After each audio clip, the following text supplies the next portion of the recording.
Notes में article 12 से था, है ना, और 12 से अब 13 आएगा, चलो शायद, चलो देख लेते हैं। आर्टिकल 13 बहुत इंपॉर्टेंट है, ठीक है।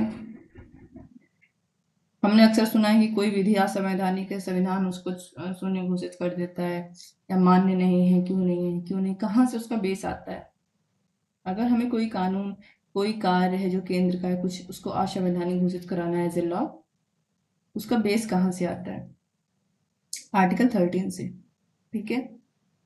देखो, कोई विधि शून्य तब होती है जब हमारे फंडामेंटल राइट का उल्लंघन करती है, जो कि है पार्ट 3, है ना। पार्ट 3 हम पढ़ रहे हैं, आर्टिकल 12 हमने स्टेट पढ़ा। अगर हमारे फंडामेंटल राइट का उल्लंघन होगा तो हम स्टेट के विरुद्ध जाएंगे।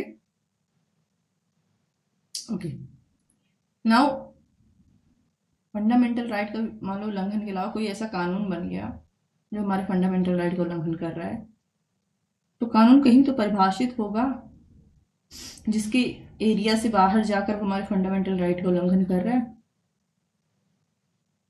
चलो सिंपल में समझ लेते हैं, नहीं समझ में आएगा तो कोई बात नहीं, क्योंकि इसमें से एक क्वेश्चन सिर्फ आएगा, वो है जुडिशियल रिव्यू, और 2-3 सिद्धांत आएंगे जैसे कि ग्रहण का सिद्धांत वगैरह। ठीक है। अधिकारों मतलब फंडामेंटल राइट, मूल अधिकार मतलब फंडामेंटल राइट से असंगत, इसको व्हाइट पेज पे नहीं ले जा रही, देख लेना, ठीक है, या उनका अल्पीकरण करने वाली विधियां। क्या होगा ऐसी विधियों का? ये हेडिंग है आर्टिकल 13 का, ठीक है। तो सबसे पहले आर्टिकल 13(1) कह रहा है, इस संविधान के प्रारंभ से ठीक पहले, ये संविधान कब प्रारंभ हुआ है? 26 जनवरी 1950, ठीक है। इसके ठीक पहले यानी कि मान लो 25 जनवरी 1950 तक कोई ना कोई विधि तो लागू थी, इंडिया में बहुत सारी लागू थी, आईपीसी सीआरपीसी वगैरह भी लागू था ना। सीआरपीसी 1973 की पहले भी दूसरी सीआरपीसी थी, तो उसको नहीं जाएंगे। इंडियन एविडेंस एक्ट, आईपीसी सब लागू था, ठीक है। तो इस संविधान के प्रारंभ से ठीक पहले, मतलब जिस दिन हमारा संविधान लागू हुआ उसके ठीक पहले, भारत के राज्य क्षेत्र में, मतलब राज्य क्षेत्र कहाँ से जानेंगे? शेड्यूल 1 आर्टिकल 1 में देखा था, भारत के राज्य क्षेत्र में प्रवृत्त सभी विधियां उस मात्रा तक शून्य होंगी। क्या होंगी? कोई हमको कॉल करने वाला है, जरा इसको डीएनडी डाल दें। ओके, उस मात्रा तक शून्य होंगी जिस तक वो इस भाग के उपबंधों से असंगत है ना। मान लो 26 जनवरी को संविधान लागू हो रहा है, कोई संविधान कोई विधि है, ठीक है, लागू है इंडिया में, ओके। अब संविधान लागू हो गया, और संविधान में जो फंडा उपबंध है, जो उपबंध है, कौन से उपबंध है, कौन सी विधि भी हम देखते हैं, इसी आर्टिकल 13 में है, उस उससे इसके उपबंध, इस विधि के उपबंध जो पहले से लागू है अलग है, कुछ उपबंध अलग हैं, ठीक है। तो जो उपबंध अलग हैं वो शून्य होंगे,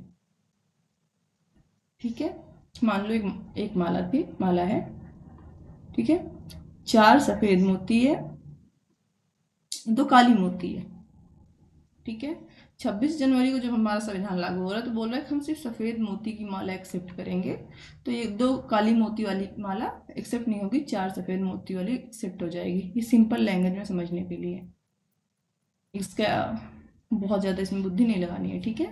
कि ऐसी विधि जो संविधान के पूर्व लागू थी, बट अभी क्या करती है, संविधान का उल्लंघन करती है, क्योंकि संविधान लागू हो गया है ना, इसलिए नहीं कि उसमें कुछ नया आ गया है, पहले वो मान्य थी, पहले वो मान्य थी। जैसे हिंदू मैरिज एक्ट पढ़ेंगे तो बहुपत्नी विवाह मान्य था, ठीक है, ओके।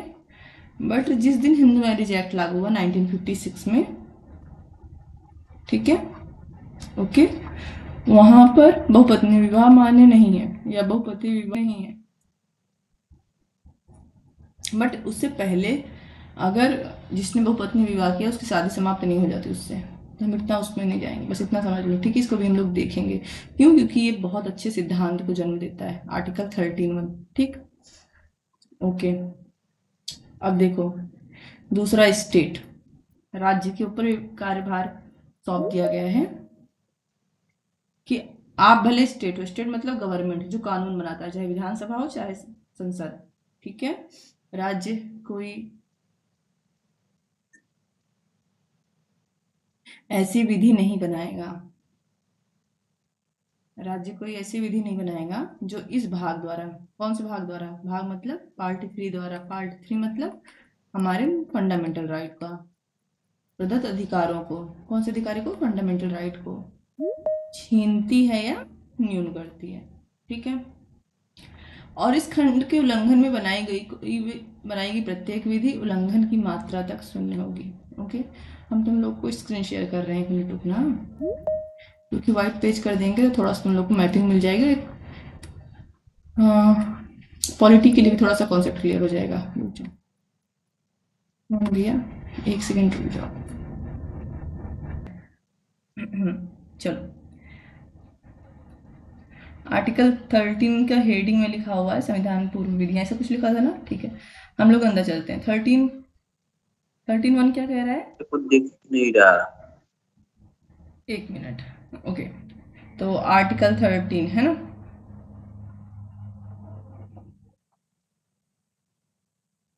आर्टिकल 13 बात करता है सबसे पहले, फर्स्ट वन, हम एक दो दिन नहीं चलाते हैं इसको, विंटर, तो मेरा हाथ इस पर से बिल्कुल ख़राब हो जाता है, वैसे भी बहुत गंदी सी राइटिंग है और ख़राब हो जाती है। चलो, बोल रहा है जिस दिन हमारा संविधान लागू हुआ है, जिस दिन हमारा संविधान लागू हुआ है, ठीक है। तो नॉर्मली लागू हुआ है 26 जनवरी 1950 को, बट 394 में अगर जाएंगे तो आई थिंक 26 नवंबर वाला, अगर वहाँ ये आर्टिकल लागू हो रहा हो तो एक बार हमको देखना पड़ेगा, ठीक है। 26 नवंबर 1949 वाला, ठीक है। दोनों में से एक डेट होगी कोई। क्यों बोल रहे हैं? क्योंकि 26 आर्टिकल 394 में बोला है ना 16 आर्टिकल कुछ लागू होंगे, सबसे पहली क्लास में मैंने बताया था, ठीक है। तो अभी हम 26 जनवरी 1950 ले रहे हैं। तो बोला जिस दिन हमारा संविधान लागू हुआ उससे पहले जो भी विधि लागू थी, जो भी विधि लागू थी, ठीक है, अगर उसके कुछ प्रावधान हमारे संविधान के विरुद्ध हैं, अब हमारे संविधान के विरुद्ध कैसे हैं? हमारे फंडामेंटल राइट का उल्लंघन करते हैं, हमारे पार्ट 3 में हमारे अधिकारों का उल्लंघन करते हैं, तो उस मात्रा तक शून्य होंगे, ठीक है।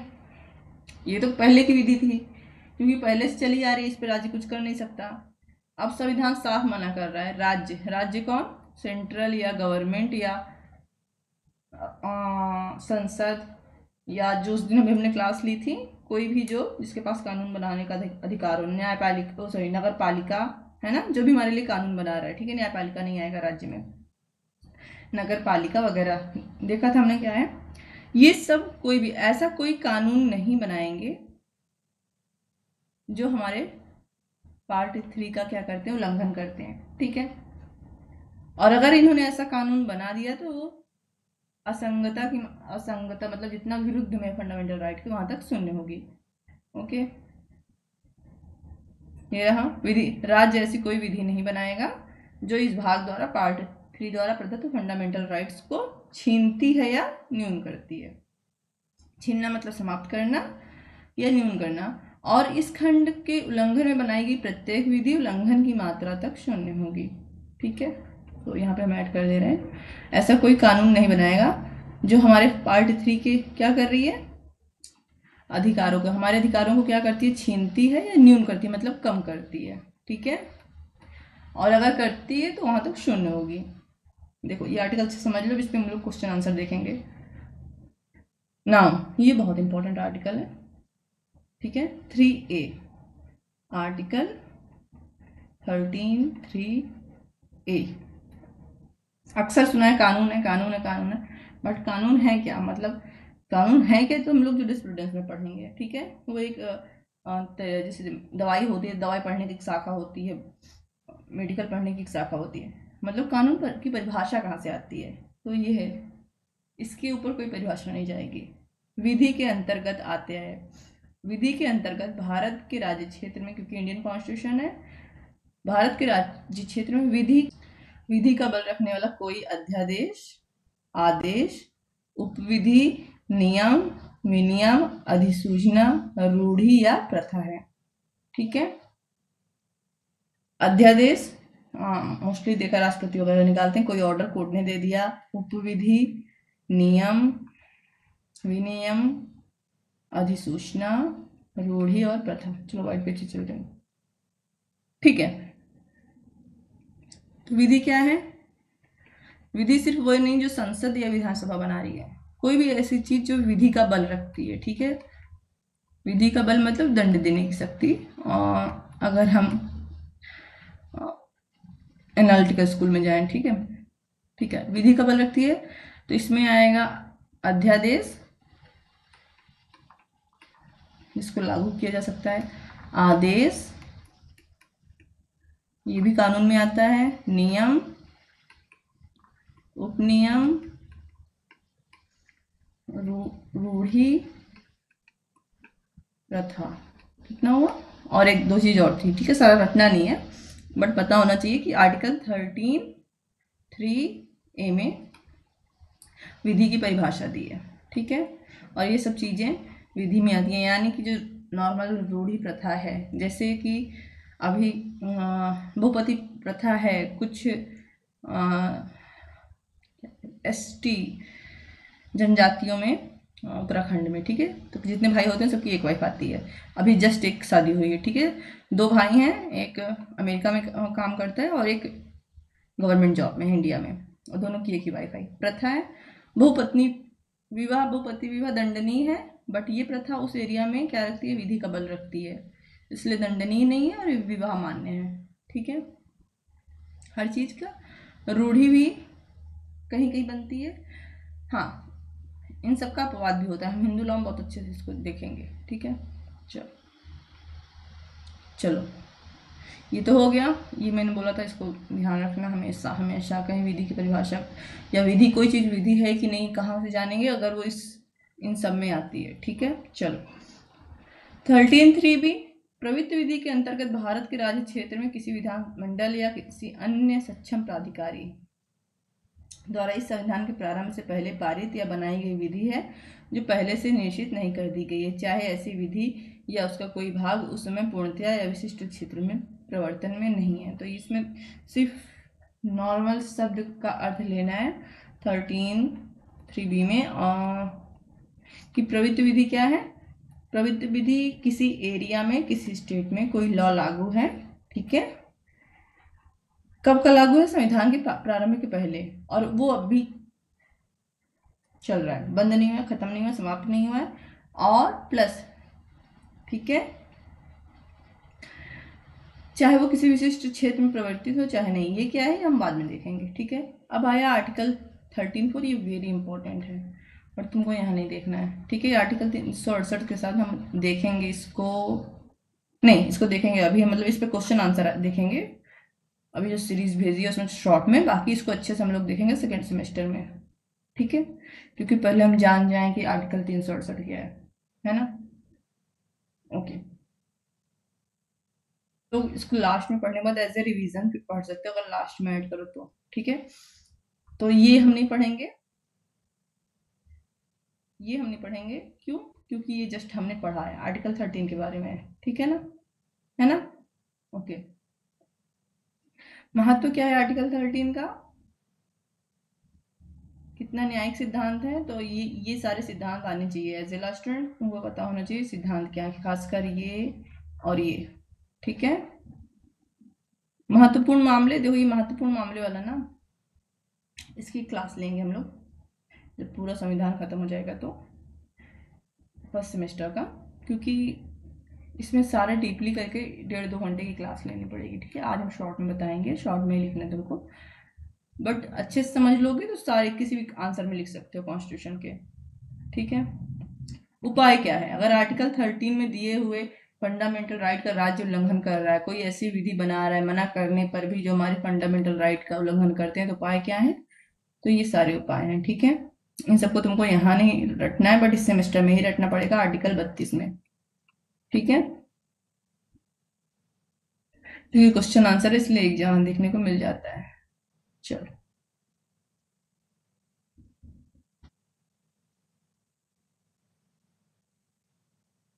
तो जो हमने बेयर एक्ट में देखा वो हम यहाँ नहीं देखेंगे, ठीक है। चलो, ये कहानी हो गई।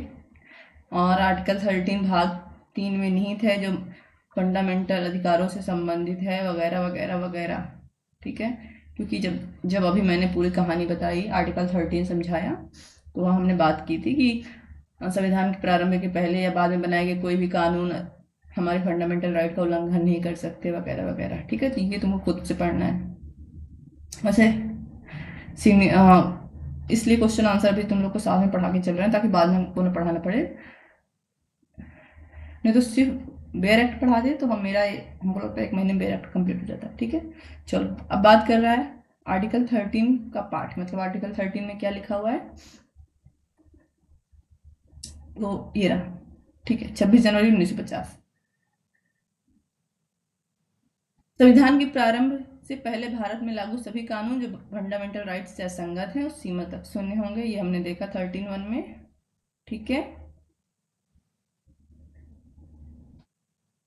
फिर 13(2) हमने देखा, राज्य ऐसा कोई कानून नहीं बनाएगा जो हमारे फंडामेंटल राइट का उल्लंघन करता है। अगर उल्लंघन करता है तो उस मात्रा तक शून्य होगा, ठीक है। 13(3) में हमने कानून की परिभाषा देखी, ठीक है। जितना मैं ऐसे ऐसे कर दे रही हूँ, ऐसे ऐसे, अगर नोट्स बनाना है तो बस उतने बनाना, ठीक है। बाकी सब चीज़ें एक्स्ट्रा है उसमें, मतलब एक्स्ट्रा मतलब एग्जाम में लिखना हो तो रट के लिखना हो तो रट सको तो रट लो, और जो मैं ऐसे ऐसे कर दे रही हूँ वो तो तुमको रटना भी है, समझना भी है, ठीक है। 13(4), ओके। तो आर्टिकल 13 में कुछ भी अनुच्छेद 368 के तहत किए गए संवैधानिक संशोधनों पर लागू नहीं होता। तुमको यहाँ समझ नहीं आएगा, आर्टिकल 368 के साथ समझ में आएगा, अभी बस रट लेना। हाँ, ओके। तो ये थोड़ा सा फिर हिस्ट्री हो गई। आर्टिकल 13 कहाँ से लिया गया है, ठीक है। देखो कहाँ से लिया गया है, तो ये बात की बात है, लेकिन कहाँ से आर्टिकल 13 उत्पन्न हुआ होगा, कौन सा ऐसा कानून है जहाँ पर 13 का कॉन्सेप्ट उत्पन्न हुआ होगा, देखो, ठीक है। संविधान सभा ने जानबूझकर एक प्रयास ताकि मूल अधिकारों का विधायी अतिक्रमण से बचाया जा सके, वगैरह वगैरह वगैरह। आर्टिकल 13 बहुत इंपॉर्टेंट है, हमारे कानूनों को परिभाषित करता है, प्लस हमारे फंडामेंटल राइट की रक्षा करता है, क्योंकि राज्य को मना करता है कोई कानून नहीं बनाओगे, ऐसा कोई कानून नहीं बनाओगे जो फंडामेंटल राइट को नुकसान पहुंचाए। तो कहीं कुछ तो हुआ रहा होगा ना। देखो, अगर तुम लोग कभी नेट का पेपर देने जा रहे हो या LLM का एंट्रेंस, और LLM करने जा रहे हो कॉन्स्टिट्यूशन से, ये केस याद रखना, मार्बरी बना मेडिशन, ठीक है। पहली बार ऐसा कुछ कानून को परिभाषित करना, कानून की सीमा स्थापित करना इत्यादि इस केस में हुआ था। इस केस में क्या हुआ था, ये अमेरिकन केस है, ठीक है, शॉर्ट में बता दे रहे हैं। तो जो वहाँ के राष्ट्रपति प्रेसिडेंट, शायद आई थिंक, अभी बहुत दिन हो गए हमको केस, अब यहाँ दिख गया तो बता दे रहे हैं, ठीक है। उन्होंने रिटायरमेंट से पहले ये मार्बरी जी को कुछ नियुक्त किया था, कुछ तो नियुक्त किया था कोई अधिकारी की जगह पे, ठीक है। और नियुक्ति के बाद ये प्रेसिडेंट साहब रिटायर हो गए। देन दूसरे प्रेसिडेंट आए, ठीक है। देखो, इन्होंने नियुक्त किया, नियुक्त मतलब कैसे किया, कागज पे साइन किया था, ठीक है, और इनके पास कागज भेजा था, बट इन्होंने अभी अपना ऑफिस से नहीं लिया था। ऑफिस समझ रहे हो, ऑफिस मतलब जहाँ पर जॉब करनी थी वहाँ जाके अपॉइंटमेंट नहीं लिया था। न्यू प्रेसिडेंट आए, इनके सेक्रेटरी थे मेडिसन, ठीक है। एंड मेडिसन ने क्या किया, उस कागज पर रोक लगा दिया, ठीक है। उस कागज पर रोक लगा दिया और इनकी जॉब रुक गई।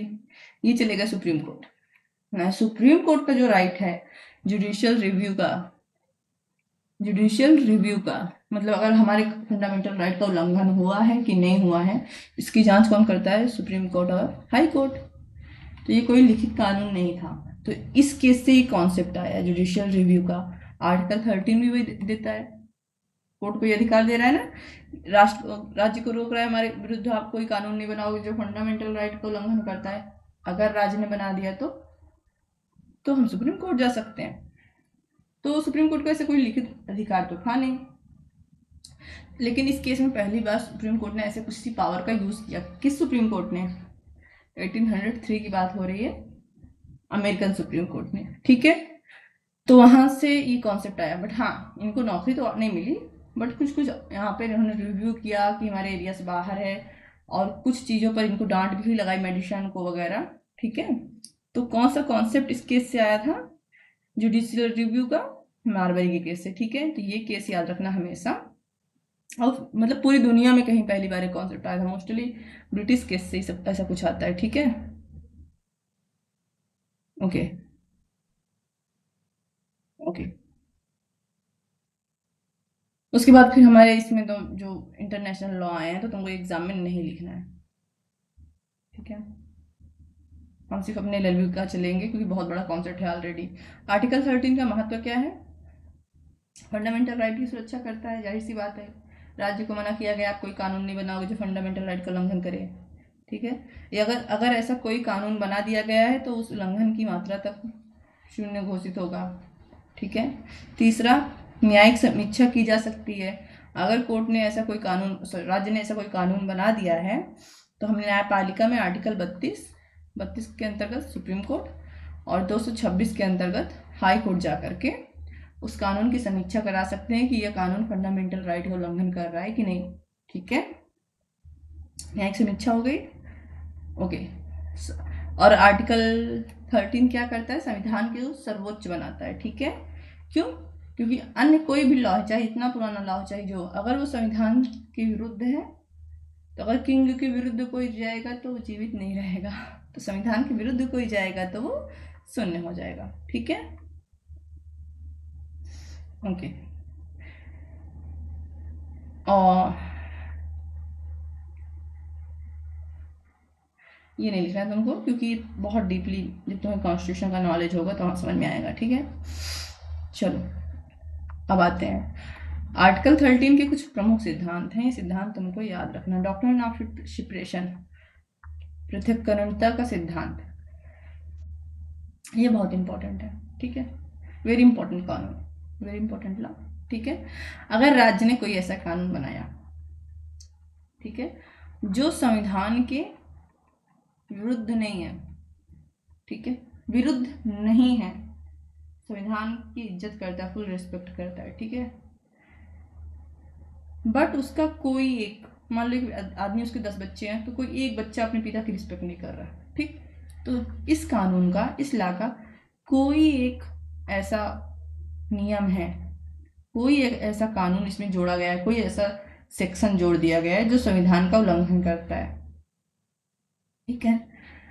तो कोर्ट क्या कहता है, हमारा सुप्रीम कोर्ट क्या कहता है? देखो, पहले लॉ बना जो राज्य ने बनाया,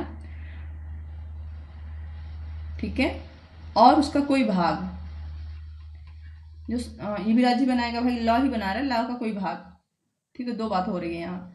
अगर इस भाग को हम सिर्फ शून्य कर दें और ये पूरा बाकी लॉ बचा रहे, बाकी लॉ का उद्देश्य बचा रहे, ठीक है, तो हम इस भाग को इस लॉ से अलग कर देंगे, ठीक है। सिर्फ इस भाग को शून्य करेंगे, अगर उस कानून का उद्देश्य समाप्त नहीं होता। बट अगर इस भाग को अलग करने से कानून का उद्देश्य ही समाप्त हो जाए, तो हम पूरा कानून ही समाप्त कर देंगे। फॉर एग्जाम्पल आज ले लो, ठीक है। मेरा माइक्रोफोन ऑफ है, ओके।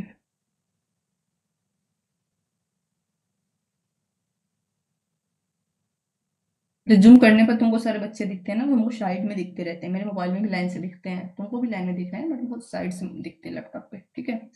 चलो, बीएनएस है, बीएनएस का उद्देश्य क्या है? अपराध को रोकना, ठीक है, ये संविधान के विरुद्ध नहीं है। मान लो ऐसा होता, मान लो फॉर एग्जाम्पल, और कोर्ट कहता कि अपराधियों को पकड़ना संविधान के विरुद्ध है, उनके फंडामेंटल राइट्स हैं, आज़ादी वगैरह, इसलिए हम अपराधियों को पकड़ने वाले सेक्शन को समाप्त कर रहे हैं। तो इससे क्या होता? पूरा बीएनएस ही किसी काम का नहीं रह जाता है ना, पूरा बीएनएस का उद्देश्य समाप्त हो जाता, पूरे आईपीसी का उद्देश्य समाप्त हो जाता। आईपीसी समझो, तुम लोग सुने होंगे बहुत बार, इस आईपीसी सुनो, अभी उसको बीएनएस कहते हैं, आईपीसी, ठीक है।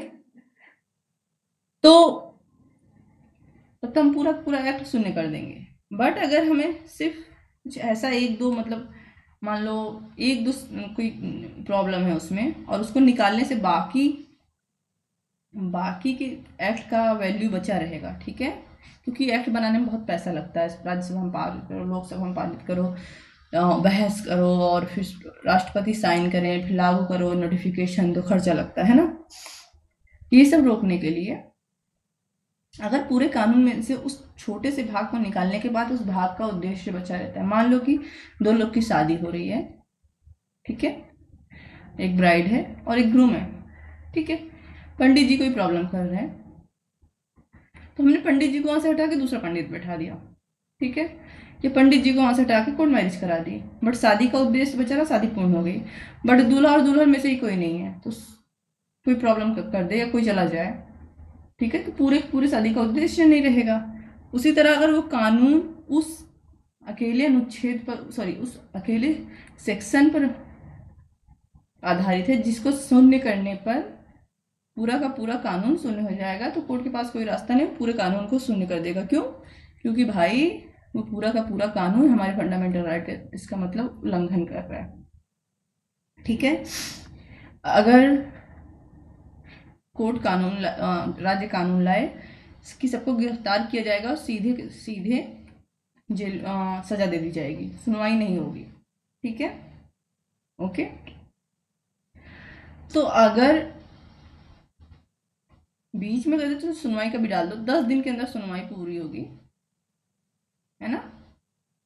तो अब अगर कोर्ट ये 10 दिन वाला शून्य घोषित कर दे कि 10 दिन में कौन सी सुनवाई होती है, ठीक है, तो यहाँ इस लॉ का जो पर्पस है वो नहीं समाप्त हो रहा है, ठीक है। क्या करेगा राज्य? 10 दिन को बढ़ा के अमेंड करके बढ़ा देगा, नहीं बढ़ाएगा तब पूरे के पूरे विधि को शून्य कर देंगे, क्योंकि विधि का, किसी भी विधि का सिर्फ एक उद्देश्य है, वो है हमारे फंडामेंटल राइट की रक्षा करना। आई थिंक समझ में आया होगा, 5 मिनट से घूम फिरा के हम वही बोल रहे हैं, ठीक है। यदि कोई कानून उन प्रावधानों को शामिल करता है जो फंडामेंटल राइट का उल्लंघन करते हैं, ठीक है, तो केवल असंवैधानिक हिस्से शून्य घोषित कर दिए जाते हैं, बशर्ते कि कानून के बाकी हिस्सों से अलग किया जा सके, ठीक है। अगर उस एक हिस्से को अलग नहीं किया जा सकता, लॉ है हमारे फंडामेंटल राइट का उल्लंघन कर रहा है, उस एक हिस्से को अलग कर देने से बाकी कानून बचा रहता है, तो हम उस एक हिस्से को अलग कर सकते हैं, पृथक कर सकते हैं। इसी को पृथक्करणीयता का सिद्धांत बोलते हैं, डॉक्ट्रिन ऑफ सेपरेशन। लेकिन उसको सेपरेट किया जा सकता हो और ऐसे सेपरेशन से इसके पर्पज से, जो उस कानून का मेन पर्पज है, उस पर कोई असर न पड़ता हो, ठीक है। अगर पृथक करने से मेन कानून पर कोई के पर्पज पर असर पड़ रहा है तो पूरा पूरा विधि शून्य हो जाएगी। तो वो हमको यहाँ नहीं पढ़ना, हमको सिर्फ ये पढ़ना था कि पृथक कर सकते हैं तो पृथक कर देंगे, ठीक है। केस आ गया, ओके। एक एक गोपालन, एक ही केस याद रखना। एक एक गोपालन बना मद्रास राज्य। सुप्रीम कोर्ट ने निवारक निरोध अधिनियम 1950 की धारा 14 को असंवैधानिक घोषित कर दिया, लेकिन शेष अधिनियम को मान्य रखा क्योंकि अमान्य हिस्सा अलग करने योग्य था और अलग करने से निवारक निरोध अधिनियम 1950 पर कोई फर्क नहीं पड़ रहा था, ठीक है। चलो अब आएगा ग्रहण का सिद्धांत। ग्रहण मतलब एक्सेप्ट करना नहीं, ठीक है। सुना होगा चंद्र ग्रहण, एक्लिप्स, मून एक्लिप्स, सूर्य ग्रहण, ठीक है, ये सुना है ना। ग्रहण मतलब थोड़ी देर के लिए छिप जाना, ठीक है, एक्सेप्ट करने वाला ग्रहण नहीं। नाउ ग्रहण का सिद्धांत कहाँ लागू होगा? तो संविधान की पूर्व विधि पर, ठीक है। देखो संविधान के बाद की विधि के बारे में ये है कि अगर वो संविधान का उल्लंघन करती है तो शून्य होगी, ठीक है, सीधी सी बात है, इसमें कोई बकवास नहीं है। अगर राज्य ने ऐसी कोई विधि बनाई तो संविधान हमारे फंडामेंटल राइट का उल्लंघन करती है, शून्य होगी। बाद में ये पृथक्करणता का सिद्धांत आया कि अगर नहीं, ऐसा जरूरी नहीं पूरा संविधान, सॉरी पूरा लॉ शून्य घोषित करो, अगर हम कुछ चीजें अलग करके बाकी कानून को बचा सकते हैं तो बचा सकते हैं, ठीक है। उसके 13(2) में था, ये 13(2) में था ना, 13(1) में था संविधान पूर्व विधियां, ठीक है। संविधान के पूर्व कोई कानून लागू है, ठीक है, तो वो प्रारंभता शून्य नहीं होते, ठीक है। ये नहीं कि संविधान लगा और शून्य हो गए, नहीं। क्योंकि एक व्यवस्था चल रही थी, व्यवस्था हिल जाएगी, ठीक है। अभी हम उसको सुनने की कोशिश कर सकते हैं, बट तुरंत 26 जनवरी को लागू हुआ, 25 जनवरी तक चल रही थी, उस टाइम के हिसाब से सोचो, ठीक है। तो फिर क्या करेंगे हम, मतलब क्या करता संविधान। तो कोर्ट कह रहा है दूसरा रास्ता निकालते हैं। वॉइड एबॉलिशन नहीं करेंगे, प्रारंभ से ही शून्य नहीं करेंगे, बल्कि ग्रहण या निष्क्रिय कर देंगे। ग्रहण या निष्क्रिय मतलब कि मान लो ये लॉ है और अब हमारा संविधान आ गया, जाहिर सी बात है बड़ा है, तो इसको हम समाप्त नहीं कर देते हैं, बट बल्कि क्या करते हैं, अगर ये हमारे संविधान के विरुद्ध है तो इस पर कुछ देर के लिए ग्रहण लगा देते हैं। ग्रहण मतलब निष्क्रिय कर देते हैं, कानून लागू नहीं रहेगा। कब तक, जब तक जो प्रावधान इस कानून में हमारे संविधान का उल्लंघन कर रहे थे उनको हटाकर वापस ना लागू कर दिया जाए। जैसे चंद्र ग्रहण हुआ, जब तक चंद्र ग्रहण में क्या होता है, एक मिनट मुझे सोचने दो फिर से। तो हाँ, धरती बीच में आती है, चंद्र हो गया, सूर्य हो गया और ये हो गया धरती माता, ठीक है, बीच में आ गई। तो जब तक चंद्र ग्रहण में धरती माता बीच में रहती है तब तक चंद्र ग्रहण रहता है, ठीक है, तो कुछ समय के लिए। और फिर जब ये समय बीत जाता है, ये इधर चली जाती है, चंद्रमा इधर आ गए, तो अपना चंद्र ग्रहण समाप्त हो गया, ठीक है। उसी प्रकार अब इसका कोई टाइमिंग नहीं है, तो कैसे जो कंफर्म करेंगे, तो जब तक इस विधि में संशोधन करके इसको सही ना कर दिया जाए। सही क्या कर दिया जाए, हमारे फंडामेंटल राइट के अनुसार ना कर दिया जाए, तब तक ये निष्क्रिय अवस्था में चली जाएगी। फॉर एग्जाम्पल कार है, ठीक है, उसमें कुछ प्रॉब्लम है, हम तब तक उसको बंद न कर देंगे जब तक वो प्रॉब्लम सही ना कर दी जाए, ठीक है। गैर नागरिकों या संविधान पूर्व लेन देन के लिए मान्य रहते हैं, और यदि संवैधानिक टकराव हटाया जाता है तो पुनर्जन्म हो जाता है, ठीक है। इसका मतलब यह है कि अगर वो संविधान से जो टकराव था उसका, जो संविधान के विरुद्ध, हमारे फंडामेंटल राइट के विरुद्ध जो भी उसमें प्रावधान थे, अगर उनको समाप्त करके संशोधन करके सही कर दिया जाए तो पुनर्जन्म हो जाते हैं, मतलब फिर से रिबॉर्न हो जाते हैं, ग्रहण समाप्त हो जाता है, ठीक है। गूगल ट्रांसलेशन है इसलिए बहुत ज़्यादा इसकी हिंदी में मत जाना, ओके। केस इंपॉर्टेंट है, याद रखना। एक पूर्व संवैधानिक कानून को अनुच्छेद 19(1)(6) के उल्लंघन करने के लिए ग्रहण किया गया, लेकिन संवैधानिक संशोधन के बाद इसे पुनर्जन्म कर दिया गया था। पुनर्जन्म मतलब एक कला था जो 19 एक मिनट का आई थिंक जी होगा, 19(1)(G), ठीक है, हिंदी वाला थोड़ा सा कंफ्यूजन रहता है। संविधान का आर्टिकल 19(1)(G भी हम देखेंगे क्या है इसमें, ठीक है।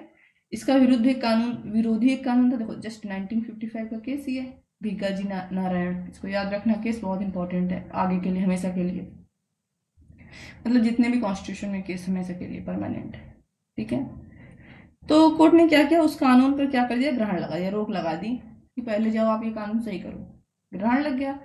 तो राज्य ने क्या किया, उस कानून में संशोधन करके जो इसके विरोध में था वो चीजें हटा दी, ठीक है, और इस कानून को दोबारा लागू कर दिया, ठीक है।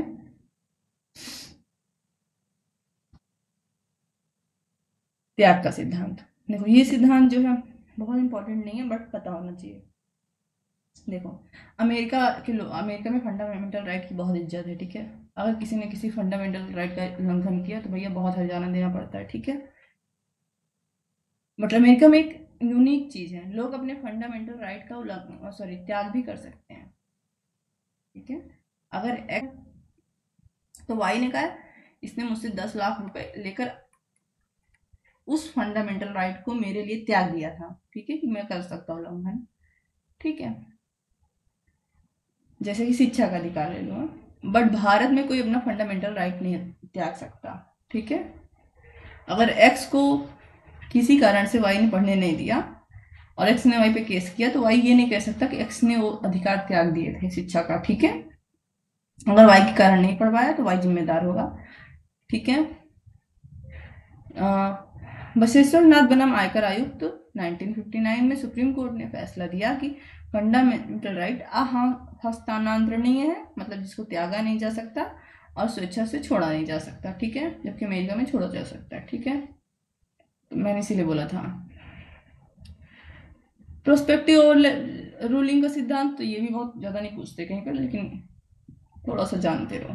देखो इससे ऊपर जो हमने दो सिद्धांत पढ़ा, ग्रहण का सिद्धांत और पृथक्करण का सिद्धांत, उसको अच्छे से पढ़ना। हो सकता है तुम्हारे लल्बी में अलग से वो सिद्धांत ही आए, ठीक है, शॉर्ट में लिखने को। आर्टिकल 13 के तहत शून्य घोषित कानून भविष्य में अमान्य होते हैं, न कि पश्चगामी रूप से, जिसका अर्थ है कि ऐसे कानूनों के तहत पहले की गई कार्यवाहियां मान्य रहती हैं। ओके, तो ये भी नहीं पूछा जाएगा क्योंकि देखो कब की बात कर रहा है ये, 1951 में केस आया है, केशव माधवन मेनन बनाम बॉम्बे राज्य, लेकिन उससे पहले हम समझ लेते हैं कि ये रूल है क्या। बीएनएस आया, ओके। इसने कोई ऐसा कार्य, मान लो फॉर एग्जाम्पल सुबह वॉक करने का अपराध बना दिया, ठीक है, तो बीएनएस लागू कब हुआ था? 1 जनवरी 2024 से, ठीक है। तो 1 जनवरी 2024 को सुबह सुबह एक्स जो है वॉक करने निकला, ये कार्य अपराध हो गया, इसको गिरफ्तार कर लिया गया, ठीक है। बट 1 जनवरी 2024 से पहले एक्स ने कितनी बार वॉकिंग की थी, मॉर्निंग वॉकिंग की थी या इवनिंग वॉकिंग की थी, वो कार्य अपराध नहीं होगा। क्यों?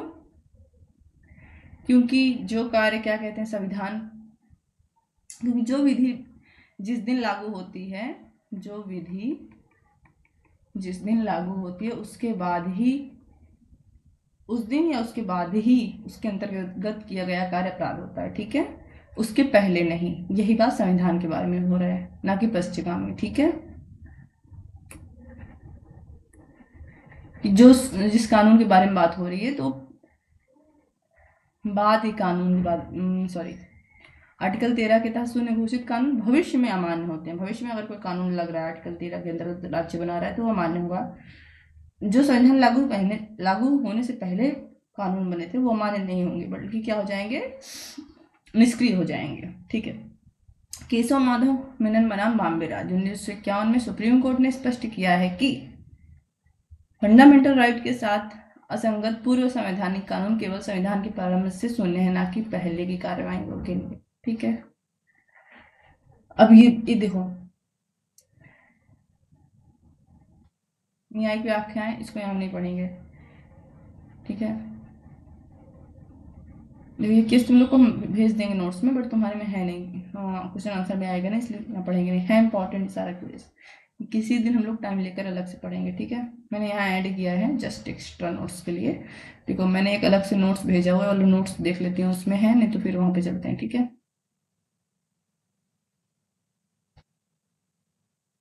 ठीक है, ये सारे इंपॉर्टेंट कानून है, और ठीक,